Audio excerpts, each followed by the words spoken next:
দর্শক, টি-20 বিশ্বকাপ 2016 সালে যখন বাংলাদেশ নেদারল্যান্ডসের বিপক্ষে মাঠে নেমেছিল তখন কেমন ছিল তামিম ইকবালের ব্যাটিং। আজকের এই ভিডিওতে এই বিষয়টাই আপনাদের সাথে শেয়ার করব। 3 ওভার পরই যখন সৌম্য সরকার আউট হয়ে যান তখন দলের হাল ধরেন তামিম ইকবাল ও সাব্বির রহমান।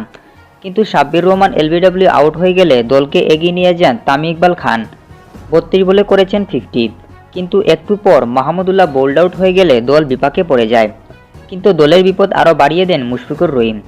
একে একে নাসির হোসেন, মাশরাফি বিন মুর্তজা সবাই আউট হয়ে গেলে দলীয় রান কমে যায়, কিন্তু তামিম ইকবাল তার খেলা চালিয়ে যান। শেষের দিকে তামিম ও আরাফাত সানির 2 ছক্কায় রান পৌঁছায় 150-তে।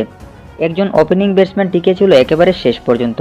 স্কোরবোর্ডটা একবার দেখুন, একমাত্র তামিম ছাড়া আর কেউ ভালো খেলতে পারেনি। আর এই ম্যাচটা বাংলাদেশ জিততে পেরেছিল শুধুমাত্র তামিমের এই অসাধারণ ব্যাটিংয়ের কারণে। তো দর্শক, টি-20 বিশ্বকাপে তামিম ইকবালের এমনই আরও দুর্দান্ত পারফরমেন্স করা ভিডিও পেতে চ্যানেলটিকে অবশ্যই সাবস্ক্রাইব করে রাখুন।